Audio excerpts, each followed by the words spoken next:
Hello aspirants, welcome back to Informer Harun YouTube channel. তো deer অ্যাসপিরিয়েন্টস, আজকের ভিডিওতে আমরা আলোচনা করব ডাব্লিউবিপি সাব ইন্সপেক্টর এর লাস্ট 60 ডেজ স্ট্র্যাটেজি। লাস্ট 60 দিনের স্ট্র্যাটেজি ভিডিও নিয়ে আজকের এই ভিডিওটি আলোচনা করব। তো আজকের এই ভিডিওতে আমরা টপিক কভার করব যে মেকিং 60 ডেজ টাইম টেবিল। এই 60 দিনের একটি গুরুত্বপূর্ণ টাইম টেবিল প্ল্যান করব, কিভাবে পড়তে হবে এবং কিভাবে পড়লে স্কোর বেশি করা যাবে সে নিয়ে একটি প্ল্যান টাইম টেবিল তৈরি করব। তারপরে listing important topics of math, reasoning, GK GS. Math, reasoning, GK GS এর ইম্পর্ট্যান্ট টপিক যেগুলি বিগত বছরের যে এক্সামগুলো হয়েছিল, ডাব্লিউবিপি সাব ইন্সপেক্টর বলো, ডাব্লিউবিপি কনস্টেবল বলো, কেপি কনস্টেবল অথবা কেপি এসআই, এই যে এক্সামগুলো রয়েছে, এই এক্সামগুলো যে বিগত এক্সামগুলোর যে কোশ্চেনগুলো এসেছিল সেই কোশ্চেনের উপর বেস করে এই ইম্পর্ট্যান্ট টপিকগুলো লিস্ট করা হয়েছে। আশা করি এই লিস্ট থেকেই 99% কমন তোমরা পাবে যে এই টপিকগুলো থেকে কিছু না কিছু কোনো না কোনো একটা কোশ্চেন এসেছে এবং আসবে। তারপরে আলোচনা করব কিভাবে লিস্ট করা টপিকগুলি কভার করব, বা কিভাবে আমরা যে লিস্টের টপিকগুলো যে লিস্ট করব এই লিস্টগুলো টপিকগুলোকে কিভাবে কভার করতে হবে। তারপরে টপিকে আমরা আলোচনা করব প্রিপারেশন চলাকালীন কি কি ভুল করা যাবে না, প্রিপারেশনের সময় আমরা কি কি ভুল করব না। তারপরে রিভিশন কিভাবে করব, কিভাবে রিভিশন দিতে হবে, এই 60 দিনের রিভিশন কিভাবে করব, মক টেস্ট কিভাবে দিতে হবে বা মক টেস্ট দেওয়ার সঠিক নিয়ম কি কি রয়েছে সেগুলি আলোচনা করব। তারপরে মক টেস্ট কোনটি বেস্ট হবে, অনলাইন নাকি অফলাইন, এই 60টি টপিক নিয়ে আমরা আলোচনা করব আজকের এই ভিডিওতে। তো ভিডিওটি স্কিপ না করে তোমরা শেষ অবধি অবশ্যই দেখবে, কারণ আজকের এই ভিডিওটি খুবই গুরুত্বপূর্ণ হতে চলেছে। যারা টার্গেট সহকারে প্রিপারেশন নিচ্ছ যে একটি সাব ইন্সপেক্টরের জব পেতেই হবে, ইউনিফর্ম জব পেতেই হবে, তাদের জন্য একমাত্র আজকের এই ভিডিওটি। তো ভিডিওর প্রথম টপিকটিকে যাই, সেটা হচ্ছে making 60 days time table. 60 days time table হাতে মাত্র তোমাদের 60 দিন। এই 60 দিনের টাইম টেবিল তোমাদের সাজাতে গেলে প্রথমে তোমাদের পড়তে হবে 8 আওয়ার্স প্লাস। তোমরা যদি ডেডিকেটেড হয়ে 8 ঘন্টা প্লাস পড়ো বা 8 ঘন্টা করে পড়ো, 8 ঘন্টার বেশি, তাহলে দেখবে তোমাদের সিলেবাসটি অনায়াসেই রিভিশন হয়ে যাবে, কমপ্লিট হয়ে যাবে এবং মক টেস্টও তোমরা সঠিকভাবে দিতে পারবে।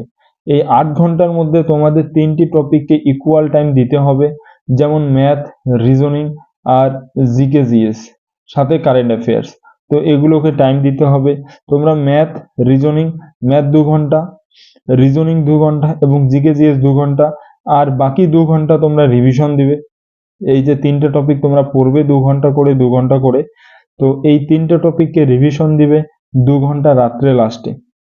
আর তোমরা কখন কোন টপিক 2 ঘন্টা করে পড়বে, তোমরা নির্দিষ্ট টাইম টেবিল তোমরা সাজিয়ে নেবে যে কখন কোনটা তোমাদের সুবিধা, কখন কোন সাবজেক্ট পড়লে তোমাদের ভালো লাগে বা ভালো মনে থাকবে, সেই হিসাবে তোমরা পড়বে। আর জিকে জিএস এর কথা যদি বলি, জিকে জিএস তোমরা ডেইলি যে কোনো 2টো টপিক ধরবে। যেমন আজকে ধরলে জিওগ্রাফি, তার সাথে ইকোনমি পড়বে, বা যেদিন জিওগ্রাফি পড়বে তার সাথে ইকোনমি পড়বে, আর যেদিন হিস্ট্রি পড়বে ওই দিন পলিটি পড়বে। হিস্ট্রির সাথে পলিটি, জিওগ্রাফির সাথে ইকোনমি বা জিওগ্রাফির সাথে সায়েন্স, এইভাবে অল্টারনেট করে তোমরা 2টো সাবজেক্টকে চুজ করবে জিকে জিএস এর জন্য। আর যেদিন যে টপিক ধরবে সেদিন সেই টপিক কমপ্লিট করার চেষ্টা করবে। বা আজকে যে টপিক বললে যে ইন্দাস ভ্যালি সিভিলাইজেশন, তো ইন্দাস ভ্যালি সিভিলাইজেশন কমপ্লিট না হওয়া অবধি বুদ্ধিজম জৈনিজম ধরবে না। ইন্দাস ভ্যালি সিভিলাইজেশন আগে কমপ্লিট করবে, তারপরে বুদ্ধিজম জৈনিজম ধরবে। হ্যাঁ, আর একটা জিনিস, যে যেদিন তোমরা ইন্দাস ভ্যালি সিভিলাইজেশন করবে চ্যাপ্টার কমপ্লিট, তারপর তার রিলেটেড যত প্রিভিয়াস ইয়ার এমসিকিউ আছে, পিওয়াইকিউ যেগুলো রয়েছে সেগুলো সলভ করবে। তার সাথে প্রবাবল কিছু কোশ্চেন যে এমসিকিউ সেট করে থাকে section wise, subject wise, topic wise, তো সেই এমসিকিউ গুলো সলভ করবে। তাহলে দেখবে প্রত্যেকটা চ্যাপ্টারের টপিক গুলো তোমাদের খুব ভালোভাবে কমপ্লিট হয়ে যাবে। এইভাবে তোমরা তোমাদের টাইম টেবিল সেট করে নেবে। তারপরে listing important topic of math, reasoning, GK GS. তো ম্যাথ, রিজনিং, জিকে জিএস এর যে ইম্পর্ট্যান্ট টপিক গুলো রয়েছে সেগুলি আমি এখন এখানে নোট ডাউন করব না, আমি মুখে মুখে বলে দিচ্ছি এবং উপরে তোমাদের স্ক্রিনেও চলে আসবে। তোমরা সেগুলিকে স্ক্রিনশট নিয়ে নিতে পারো, বা তোমরা খাতায় নোট ডাউন করে নিতে পারো এবং সেই ইম্পর্টেন্ট টপিকগুলোকে তোমরা এক এক করে কমপ্লিট করবে। তো ইম্পর্টেন্ট টপিকগুলোর মধ্যে প্রথমে আলোচনা করব ম্যাথের ক্ষেত্রে। ম্যাথের ইম্পর্টেন্ট টপিক কি কি রয়েছে? Math arithmetic for WBP sub inspector. প্রথম রয়েছে পার্সেন্টেজ, খুব ইম্পর্টেন্ট। রেশিও অ্যান্ড প্রপোর্শন করবে, টাইম অ্যান্ড ওয়ার্ক করতে হবে, time and distance, HCF and LCM করতে হবে যেটাকে আমরা লসাগু ও গসাগু বলি, simple interest and compound interest করতে হবে, সিম্পলিফিকেশন থেকে একটা কোশ্চেন আসবেই, অ্যালজেব্রা থেকে must, problem based on train based যে কোশ্চেনগুলো রয়েছে টাইম অ্যান্ড ডিস্টেন্সের সেই কোশ্চেনগুলো করতে হবে, বেসিক জিওমেট্রি থেকে একটা কোশ্চেন আসে, মেনসুরেশন 2D থেকে কোশ্চেন আসবে একটা, profit and loss most important, boat and stream থেকে একটা আসে, মিক্সার অ্যান্ড অ্যালিগেশন থেকে আসবে এবং অ্যাভারেজ থেকে একটা আসবে। তো এই যে 15টা টপিক যে বললাম, এই 15টা টপিক তোমরা খুব ভালোভাবে কমপ্লিট করবে, তাহলে দেখবে এই 15টা টপিকের মধ্যেই কোশ্চেন আসবে। এর বাইরে থেকে আশা করি আর ডাব্লিউবিপি সাব ইন্সপেক্টরে কোশ্চেন আসে না, এই টপিকগুলো থেকেই আসে। এরপরে আলোচনা করব যে রিজনিং এর ইম্পর্টেন্ট টপিকস গুলো কি কি রয়েছে। রিজনিং এর ইম্পর্টেন্ট টপিকস গুলোর মধ্যে প্রথমে রয়েছে সিরিজ, যেগুলো number series, word alphabet series যেগুলো রয়েছে সিরিজ, ডাইরেকশন সেন্স রয়েছে, কিউব অ্যান্ড ডাইস খুব ভালো করে পড়তে হবে একটা আসে,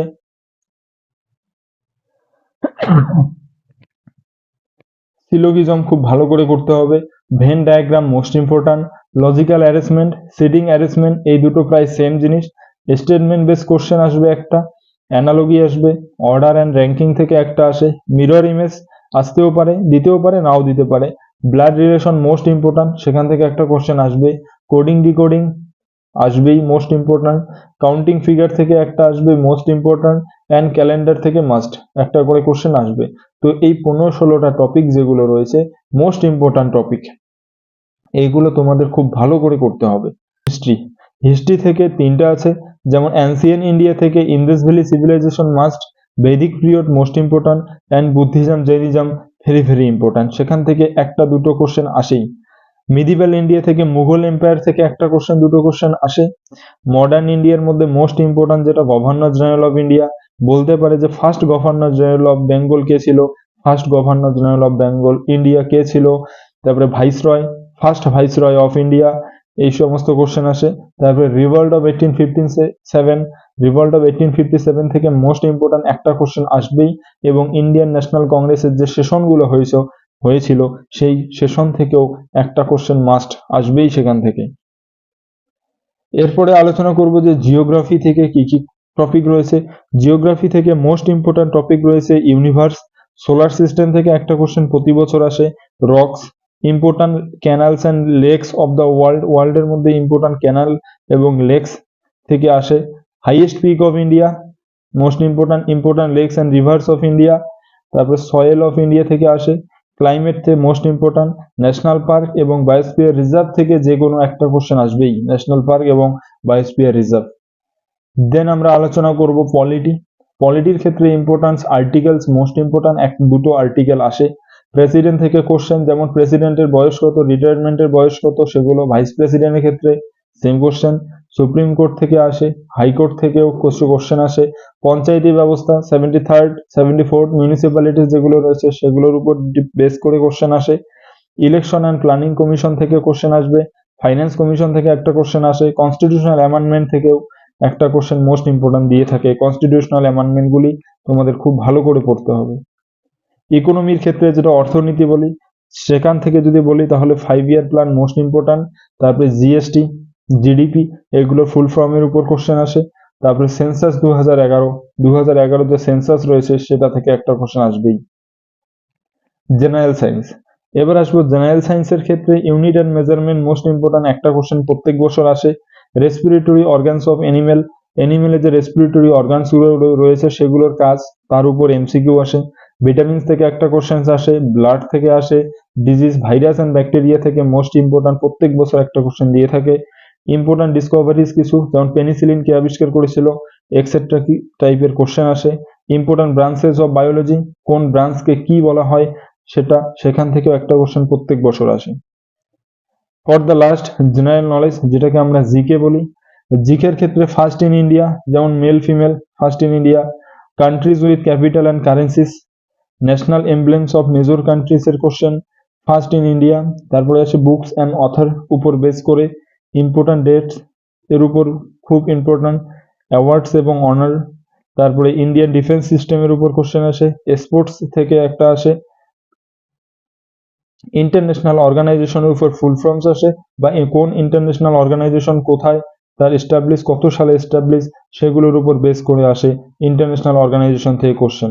তো এই ছিল আমাদের যেগুলো জিকে জিএস এর ইম্পর্টেন্ট টপিক।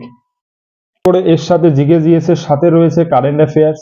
এই কারেন্ট অ্যাফেয়ার্স পরীক্ষার আগে আমরা 6 মাসের যদি কারেন্ট অ্যাফেয়ার্স খুব ভালো করে পড়ি তাহলে অবশ্যই আমাদের কারেন্ট অ্যাফেয়ার্স কমপ্লিট হয়ে যাবে, এর থেকে বেশি কিছু পড়তে হবে না, লাস্ট 6 মান্থের কারেন্ট অ্যাফেয়ার্স পড়লেই এনাফ।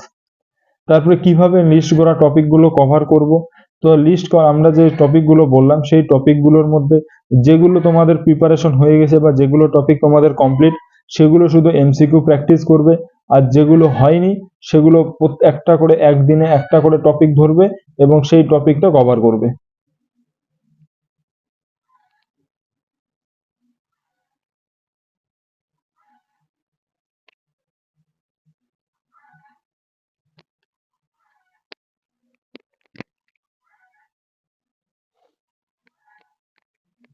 প্রিপারেশন চলাকালীন কি কি ভুল করা যাবে না, তো প্রিপারেশন চলাকালীন তোমরা মাল্টিপল সোর্স রাখবে না, কারণ মাল্টিপল সোর্স যদি তোমরা রাখো তাহলে তোমাদের প্রিপারেশনে খুব সমস্যা দিবে, কারণ মাল্টিপল সোর্স তোমাদের সবসময় সমস্যা করাবে, কারণ প্রত্যেকটা বই তোমাদের সবসময় 2-3টে বই পড়া সম্ভব না। তোমরা যে কোনো একটা করে বই ফলো করবে, ম্যাথের জন্য একটা, জিকে জিএস এর জন্য একটা ম্যানুয়াল বই, রিজনিং এর জন্য সেম প্র্যাকটিস এবং কারেন্ট অ্যাফেয়ার্স এর জন্য যে কোনো একটা সোর্স রাখবে, সেই সোর্স থেকেই তোমরা কারেন্ট অ্যাফেয়ার্স পড়বে, মাল্টিপল সোর্স থেকে ভুলেও পড়তে যাবে না। তারপরে রিভিশন কিভাবে করব, রিভিশন করার একটাই পরিস্থিতি, যেটা হচ্ছে তোমাদের ডেইলি যেটা পড়বে সেটা রাত্রে রিভিশন করবে এবং 6 দিনে যেটা পড়বে 7 দিনের দিন মানে সপ্তাহে রবিবার ফুল রিভিশন করবে, যে 6 দিনে যা পড়ছো সেটা 7 দিনের দিন রিভিশন দিবে, তাহলেই হয়ে যাবে। এইভাবে তোমাদের রিভিশন দিতে হবে। আর মক টেস্ট কিভাবে দিতে হবে, মক টেস্টের ক্ষেত্রে তোমরা করবে কি, মক টেস্ট তোমরা উইকলি একটা দিবে ফুল লেন্থ টেস্ট, আর যেটা ডেইলি মক টেস্ট দিতে হবে, ডেইলি মক টেস্টের মধ্যে তোমরা সেকশনাল টেস্ট দিবে, সেকশনাল টেস্ট তোমরা টেক্সট বুকে পেয়ে যাবে, সেকশনাল টেস্ট সেখান থেকে দিবে। আর ফুল লেন্থ টেস্ট যেটা রয়েছে সেটা অফলাইন দিবে, সেটা হচ্ছে লীলা রয়ের ক্রাক যেটা বই রয়েছে, লীলা রয়ের প্র্যাকটিস সেট বা অন্য কোনো প্রকাশনীর প্র্যাকটিস সেট সেখান থেকে দিবে। আর মক টেস্ট দেওয়ার সময় চেষ্টা করবে যেগুলো অ্যানালাইজ খুব ভালো করে করবে, কোন টপিকে তোমরা ভুল করতেছো, কোন টপিকে তোমরা সঠিক, কোন টপিকটা তোমাদের স্ট্রং আছে সেগুলো খুব ভালো করে অ্যানালাইজ করবে এবং যে টপিকগুলো ভুল হচ্ছে সেগুলোকে বারবার করে রিভিশন দেওয়ার চেষ্টা করবে, যাতে ওই টপিক থেকে নেক্সট যেদিন মক টেস্ট দিবে সেদিন যদি কোশ্চেন আসে তাহলে তখন যাতে কোনো ভুল না হয়। আর মক টেস্ট কোনটি বেস্ট, অনলাইন না অফলাইন, মক টেস্টের জন্য সব থেকে দুটোই বেস্ট। অনলাইনের ক্ষেত্রে তোমরা সেকশনাল টেস্ট পেয়ে যাচ্ছ, অনেকগুলি ভ্যারাইটিস ধরনের সেকশনাল কোশ্চেন থাকে, সেকশনাল টেস্ট থাকে, সেগুলি দিয়ে দাও, সেগুলি দিলে তোমাদের স্কোর অনেক বাড়বে। আর অফলাইন তোমরা দিলে তোমাদের যেহেতু পরীক্ষা হবে ওএমআর বেস্ট, তাহলে তোমাদের অফলাইন এক্সামে সাহায্য হবে, তখন তোমাদের কোনো আনকমফোর্টেবল লাগবে না, এই টেস্ট দিতে দিতে তোমাদের অভ্যেস হয়ে যাবে, তাহলে পরীক্ষার হলে আর কোনো অসুবিধা হবে না। তো তোমরা দুটোই টেস্ট দিবে, টেস্ট অনলাইনের জন্য টেক্সট বুক থেকে দিবে সেকশনাল টেস্ট আর ফুল লেন্থ টেস্ট, আর অফলাইনে বেশ সপ্তাহে একদিন করে অফলাইন দিবে ফুল লেন্থ টেস্ট।